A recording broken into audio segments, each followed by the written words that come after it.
सबसे पहला सवाल आपसे ये है कि जो मैं इतनी देर से कॉन्टिंजेंसी आर्ग्यूमेंट आपको बता रहा था, ये अकल से ही बता रहा था हजरत। आप ये बताएं कि आप इन्फिनिट रिग्रेस ऑफ कॉजेस को पॉसिबल मानते हैं या नेसेसरी बीइंग के एग्जिस्टेंस को सही समझते हैं, चूंकि दो ही ऑप्शन हो सकता है। आप ये बताएं। देखिए, आपको मैं ईमानदारी से बात करूं, एक तो मैं कॉन्टिजेंसी वर्ड ठीक से समझता नहीं, और इस वक्त भी जो आपने अंग्रेज़ी के अल्फाज इस्तेमाल किए वो ज़रा थोड़े से मुझे डिफ़िकल्ट और कॉम्प्लिकेटेड लगे, तो आप ज़रा सिंपल ज़बान में सवाल कर सकते हैं। बिल्कुल कर सकता हूँ जी। यूनिवर्स की हर चीज़ कॉन्टिंजेंट होने का मतलब ये है कि वो अपने एग्जिस्टेंस में किसी के ऊपर डिपेंडेंट है। जो भी चीज़ डिपेंडेंट होगी वो चीज़ इंडिपेंडेंट नहीं हो सकती, तो उसका कोई ना कोई कॉज होगा।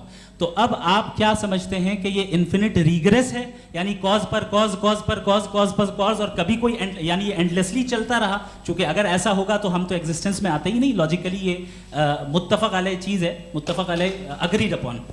तो इन्फिनिट रिग्रेस तो पॉसिबल नहीं है, तो कहीं ना कहीं आपको रुकना पड़ेगा ऐसे नेसेसरी बीइंग पर। नहीं, कोई ज़रूरत नहीं रुकने की। किसने कहा आप रुकना पड़ेगा?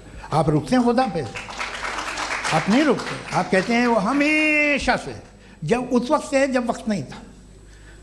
आप कहाँ रुकते हैं कि अब हुआ था वो? आप नहीं कहते। हम क्यों नहीं मान सकते कि यूनिवर्स जो है और बल्कि मल्टीवर्सेस जो है वो हमेशा से हैं, वो बनती है, बिगड़ती है। एक हमारे यहाँ एक चीज़ है ब्लैक होल, वो समेट लेता है वापस, फिर ब्लास्ट होता है, फिर फैल जाता है।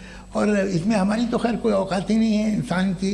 एक छोटे से ज़र्रे पे हम 50-60 साल की उम्र रखते हैं, जो करोड़ों अरबों साल की कायनात है उसमें, और पैदा भी नहायत ही बेहुदा वजह से हुए थे।